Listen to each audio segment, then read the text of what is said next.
नमस्कार, भावना टाइम्समध्ये आपलं स्वागत आहे. सर, ज्ञानप्रबोधिनीचं हे जे नृत्य कार्यक्रम आहे, ते नेमकं कसं सुरू झालं आणि काय त्याचं काम कसं काय चाललं? ज्ञानप्रबोधिनीच्या माजी विद्यार्थ्यांनी जे अनेक उपक्रम सुरू केले त्यातला हा आहे.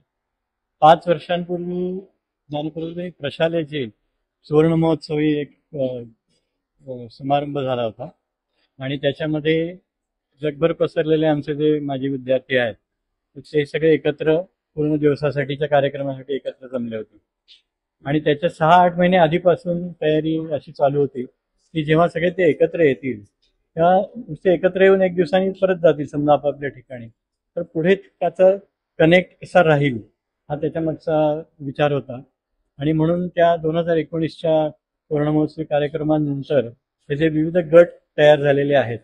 आता गट असा अर्थाने की प्रत्येकजण वेगवेगळ्या क्षेत्रात काम करतोय, काहीतरी नेतृत्व करतोय, स्वतःच्या शिकलेल्या क्षेत्रात सुद्धा आणि काही पॅशन असलेल्या क्षेत्रात सुद्धा काम करतोय. तर हे सगळे एकत्र येऊन पुढे काय करू शकतील अशा पद्धतीने विचार चालू झाला होता. आणि असे जे विविध गट आहेत त्याच्यामध्ये कला गट हा एक आहे. बाकी मग राष्ट्रीय सुरक्षा, राष्ट्रीय एकात्मता, नंतर पर्यावरण, उच्च शिक्षण, हेल्थ अशा पद्धतीचे विविध गट आहेत. त्याच्यामध्ये हा कला गटाचा उपक्रम आपण आता बघतोय.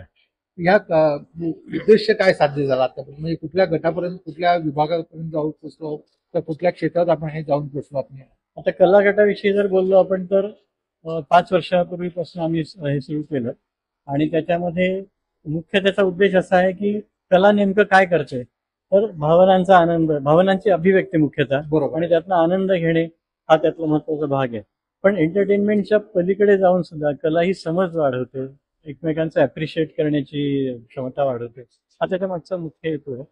तर कलाकार असं फक्त कलाकारांसाठी हा गट नाही, तर आस्वाद कसा घ्यायचा कलेचा आणि त्यातून आनंद कसा मिळवायचा, तो कसा पसरवायचा, हा त्याच्या मागचा हेतू आहे. आम्ही गेली 5 वर्ष अनेक प्रकारचे कार्यक्रम उपक्रम करत असतो ज्याच्यामध्ये समाजातल्या अनेक थरातल्या व्यक्ती त्या सामील होऊ शकतात आणि ते कार्यक्रमाचा आस्वाद घेऊ शकतात, स्वतः सादरही करू शकतात किंवा ऐकायला येऊ शकतात. मग हे जे कलागट तुम्ही किंवा कला संस्कृती गट तयार केलेला आहे, हा फक्त ज्ञानप्रबोधिनीपुरती म्हणजे माझी विद्यार्थ्यांपुरती मर्यादित आहे की बाहेरची कोणी पार्टिसिपेट करू शकतो? नाही, सुरुवात जरी आम्ही प्रबोधिनीच्या माजी विद्यार्थ्यांनी केली असली तर त्याचा मुख्य उद्देश हा समाजामध्ये आणि पर्यायाने भारताचा हॅपीनेस इंडेक्स बदलणे, आनंद वृत्ती ही समाजामध्ये यावी, हा उद्देश असल्यामुळे 140 कोटी जनता आमचा सहभाग होऊ शकते त्याच्यामध्ये. मुख्य उद्देश असा आहे की हळूहळू आता हे सगळ्यांपर्यंत आम्ही पोहोचू शकू. गेले 3 वर्ष आता हा जो चित्रकला उपक्रम आहे, आपण बालगंधर्व कला दालनामध्ये बोलतो आहोत, तर कला दालनामध्ये चित्र जी येतात ती अनेक बाहेरच्या लोकांची येतात, आम्ही अपील करतो आणि बाहेरच्या लोकांची येतात आणि तसंच पाहायला सुद्धा अनेक बाहेरची लोक येऊ शकतात, येतातच. त्यांनी यावं आणि आस्वाद घ्यावा, त्याच्या मागचा मुख्य हेतू आहे. मग ह्यात आतापर्यंत बऱ्याच कलाकारांनी पण सहभाग घेतलेला आहे, त्यांचे डेमॉन्स्ट्रेशन झाले आहेत. हो, तर अजून 3 वर्ष, दरवर्षी 4 दिवसांचा हा उपक्रम असतो. साधारणपणे मागच्या 2 वर्षी जून महिन्यात हा झाला, या वर्षी आपण ऑगस्टमध्ये करतोय. 4 दिवसांचा उपक्रम असतो.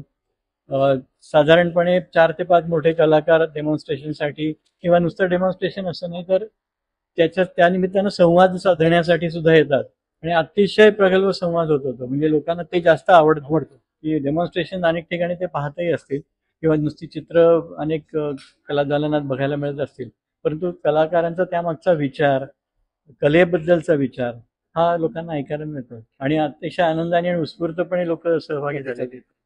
आता मी ही मुलं बघतोय सर इथे आलेली आहेत, ही कुठनं आली आहेत, काय त्यांचं काय? आमची इच्छा अशी आहे की हा फक्त एलिटिस्ट, म्हणजे फक्त ज्यांना शहरी विभाग आणि त्यात सुद्धा ज्यांच्याकडे साधन सामुग्री उपलब्ध आहे अशांसाठीच हा उपक्रम नसायला पाहिजे. कारण आपण जर सगळ्यांना सहभागी करून घ्यायचं म्हणतोय तर ज्यांना हे साधन सामुग्री मिळू शकत नाही अशांपर्यंत पण आम्ही पोहोचणं गरजेचं आहे. आता हे समोर ही मुलं पाहता येतील शहरांमधल्या नागरी वस्ती किंवा ज्यांना हे सहजपणे असं साहित्य उपलब्ध नाही किंवा सहजपणे या कलादालनात यायला सुद्धा मिळणार नाही, कारण त्यांना तशी गरज पडत नाही. शाळांमध्ये तशा पद्धतीचं एक्सपोजर असेल असं नाही आणि काही कर्णबधीर शाळांमधली पण मुलं आहेत. अशा लोकांसाठी हा आजची कार्यशाळा आपण केलेली आहे. त्याच्यामध्ये एक चित्र वॉटर कलर मधलं कसं काढावं हेच त्यांना थोडंसं दिलं जातं आणि ह्याच्यामध्ये आम्हाला मागच्या वर्षी पण ही झाली होती अशी, आयुष्यामध्ये कधी त्यांनी म्हणजे आयुष्यामध्ये ते लहान मुलं आहेत, ती आयुष्य त्यांचं छोटं आहे, पण त्यांनी कधी पेन्सिलच्या पलीकडे काही ब्रश किंवा रंग अशा पद्धतीने वापरले असतील असं नाही. पण त्यांना त्या रंगात खेळायला आवडतं आणि ते त्यात कदाचित एखादं कलाकार जन्माला यायचा जन्माला येऊ शकतो, त्यातला आस्वादक जन्माला येऊ शकतो. नाही, खरोखर हे स्तुत्य आहे सर, की ज्यांनी कधीही आयुष्यात कलेच्या साधन इच्छा असून सुद्धा ज्यांना मटेरियल अवेलेबल नसल्यामुळे हो. की त्यांना साधनच उपलब्ध करून देऊ शकत नाही आपण. अशा लोकांपर्यंत तुम्ही पोहोचताय आणि त्यांना करताय की खरोखर आणि असं एक्सपोजर लहानपणापासून जर मिळालं तर तर जास्त उत्तमच. त्याचं होतं 100% सर. त्यावेळेस जर त्याला कळलं की हे मला आवडतंय, मला जमतंय. जसं आता खेलो इंडियाच्या निमित्ताने खेळाडू अगदी लहानपणापासून आपण करायचं. नाही, हेच वय आहे सर, जे घडायचं आहे ते हेच वय आहे आणि या वयात घडवणं तुम्ही कार्य करताय म्हणजे अक्षरशः भारत घडवायचं कार्य करताय सर. अगदी बरोबर. आणि ज्ञानप्रबोधिनीचा जो संस्कार आहे, जे म्हणजे मी 30 वर्ष त्या शाळेशेजारी होतो, बरं. मी इंग्लिश स्कूलचा विद्यार्थी, पण माझे सगळेच मित्र ज्ञानप्रबोधिनी होते. ज्ञानप्रबोधिनी. तर मी ज्ञानप्रबोधिनीचे संस्कार आहे, जे व्यक्तिमत्व विकास आहे, जे लिडरशिप क्वालिटीज आहेत, त्या मी बघितलंय सर. काही माझे मित्र त्याप्रमाणे घडलेत, ते समाजात असते वावरतात आहे. अगदी अगदी आणि बरोबर. त्या पद्धतीने कार्य चालतं शाळेचं, हे बघून खूप आनंद झाला आणि हे आता तुम्ही पुढे नेलंय कार्य. अगदी बरोबर. तुम्हाला जर माहिती असेल, आता तुम्हाला ज्ञानप्रबोधिनी माहितीच आहे, निवडून घेतलेली 40 मुलं असतात, त्यामुळे आम्ही सगळे माझे विद्यार्थी 50 वर्षातले 3,500 असू. बरोबर. 3,500 मुलांमध्ये हे नेतृत्व गुण जे आहे की त्यांच्या त्यांच्या क्षेत्रात त्यांनी काम करावं आणि जोडून घ्यावेत लोक. बरोबर आहे. कारण नेतृत्व गुणामध्ये हा सगळ्यात महत्वाचा भाग आहे की तुम्हाला समाजात चार लोकांना लोकांना घेता आलं पाहिजे. तसा आमचा प्रयत्न चालू आहे. नक्की सर, या कामासाठी आमच्याकडनं शुभेच्छा सर, आमच्या चॅनलकडनं शुभेच्छा. आणि आमची अशी इच्छा आहे की दरवर्षी आम्ही इथे येऊन तुमचं हे कार्यक्रम अरे वा. हे वाढावी नाही, असा सहभाग प्रयत्न अगदी करू. बरोबर. म्हणजे तो इनफॅक्ट तुमचा सहभाग अपेक्षित आहे, आवश्यक हो. आहे, तर ते जास्त चांगल्या पद्धतीने पसरू शकेल असं. नाही, मी लोकांना नक्कीच ह्याच्यातर्फे हे करू इच्छितो की लोकांनी सहभाग घ्यावा या कार्यक्रमात, सरांना भेटावं, या कामासाठी जेवढं तुमचं योगदान देता येईल अगदी. तेवढं नक्की योगदान द्यावं. आणि ह्या इतक्या छान कार्यक्रमात इतक्या सुंदर तुम्ही जे उपक्रम चालू केलेला आहे कला व संस्कृती गटाचा, तो आणखीन वाढावा अशी मी नक्कीच आशा करतो आणि तुम्हाला शुभेच्छा देतो. आणि त्यात धन्यवाद शुभेच्छांसाठी. आणि त्याच्यात मुख्यत्व भाग एक कलागट म्हणलं, लोकांना असं वाटतं की ह्या कलाकारांसाठी आहे, कलाकार नाही आस्वादकांसाठी आहे. त्यामुळे आस्वादक. तुम्ही कलाकारच असायला पाहिजे असं नाही, पण आस्वाद कसा घ्यायचा हा सुद्धा खूप महत्वाचा भाग आहे की ते सुद्धा आपल्याला शिकवलं जात नाही. हो, आस्वाद घेणे, अप्रिशिएट करणे हा सुद्धा भाग खूप महत्वाचा आहे, ज्यांनी मनस्वास्थ्य आणि आनंदी राहावे. मिळतात. धन्यवाद सर, धन्यवाद. खूप धन्यवाद. नमस्कार मॅडम. मग अशी म्हटल्याप्रमाणे तुम्ही हा उपक्रम जो चालू केलेला आहे, हा सरण महाराष्ट्रभर आहे का भारतभर याचा प्रसार चालू आहे? नाही, आता सध्या तरी आम्ही पुण्यालाच कन्स्ट्रेंट ठेवला, म्हणजे बाहेरनं येत आहेत. आता आमच्या एक मंजिरीताई म्हणून आहेत, त्यांचं तुम्ही पोस्टर्स काल केलेले बघतायत. त्या गेले 3 वर्ष सांगलीहून येत आहेत त्यांच्या पेंटिंग एक्झिबिशनला लावायला. 3 दिवस 4 दिवस सगळे वर्कशॉप्स अटेंड करतात. आमच्या बाउंड्रीज काही नाहीयेत, पण आम्ही अजून तिथपर्यंत पोहोचलो नाही. म्हणजे उद्देश आणखीन काय ठेवलाय तुम्ही की कुठपर्यंत पोहोचायचं, लोकांपर्यंत काय कसं काम करायचं आहे? आता हे 3रंच वर्ष आहे म्हणून असा खूप विचार केला नव्हता, पण आता तुम्ही सांगितल्यावर विचार करायला हरकत नाही की आपण पुण्याच्या बाहेर सुद्धा केलं पाहिजे त्यासाठी. नाही, कसं महाराष्ट्राच्या सीमा कमी येत नाही. नाही, आता तुम्ही हे म्हणता, एक मिनिट त्याच्यावर नाटक.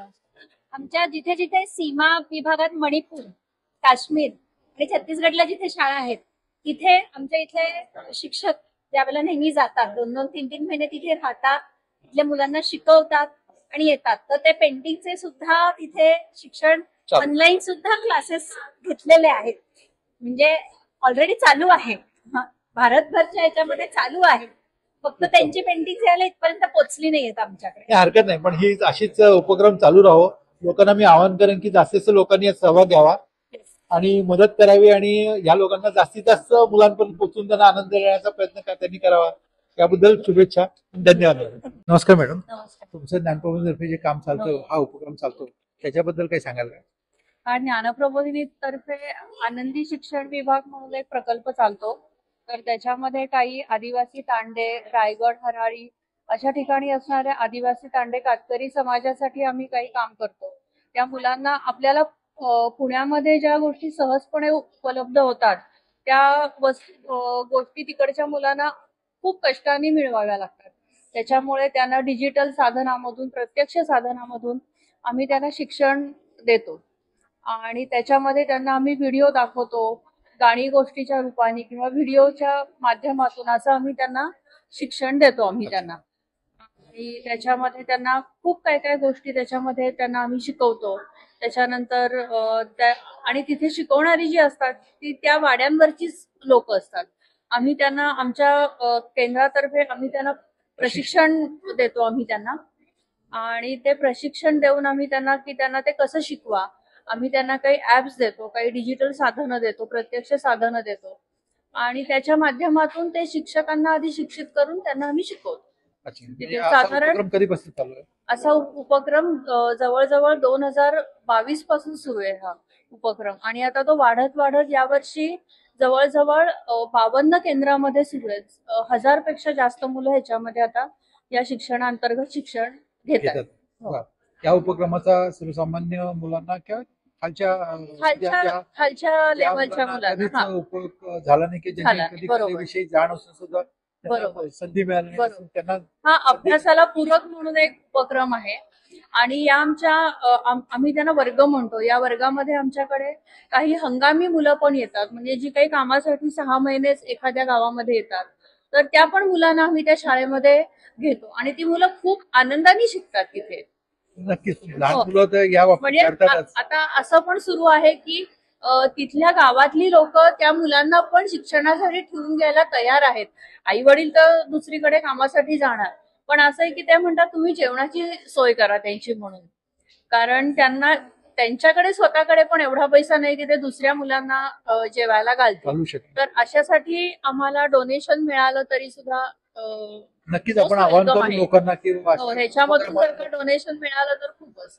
आणि असं पण होतं की आम्ही त्या मुलांना इथे पुण्यामध्ये ज्ञानप्रबोधिनीमध्ये आणतो, त्यांच्यासाठी बालजत्रा वगैरे असे आम्ही काही उपक्रम घेतो. त्याच्यामध्ये त्यांना आपल्या जीवनाची पण थोडीशी ओळख होते, त्यांना आनंद मिळतो त्यांना की आपण दुसरीकडे कुठे तरी जाऊन आपण, म्हणजे जत्रेमध्ये कसं आपण जाऊन एखादी गोष्ट विकत घेतो, तसं त्यांनी एखाद्या प्रश्नाचं उत्तर दिलं की त्यांना आम्ही काहीतरी छोटस गिफ्ट देतो, मग त्यांना तो खूप आनंद होतो त्यांना. म्हणजे हा आनंद मिळवण्यासाठी सुद्धा त्यांना आयुष्यात बरोबर फार कमी वेळा संधी कमी वेळात मिळते. संधी तर मिळते. ही संधी द्यायचा प्रयत्न तुम्ही बरोबर. तुमच्या आणि हे सगळं त्यांच्याकडून एकही पैसा न घेता हे काम चालतं. अरे, छान. मग ह्या कार्यक्रमात आणखी तुमच्या मते काय तुम्ही प्रयत्न करता की कार्यक्रम व्हावा असं? नाही, आता हे सध्या आमचं खूप मोठ्या प्रमाणामध्ये सुरू आहे आता, आणि ह्याच्यामधून थोडंसं म्हणजे CSR मधून फंडिंग मिळून आम्ही हे काम चालू करतो. केलं. बरं. मग ह्या उपक्रमाला अजून कुठल्या म्हणजे महाराष्ट्रातल्या कुठल्या प्रदेशात वगैरे काय असं चालू आहे काम? आता काय आहे की आनंदी शिक्षण विभाग हा एक प्रबोधिनीचा शैक्षणिक साधन केंद्राचा हा एक उपविभाग आहे.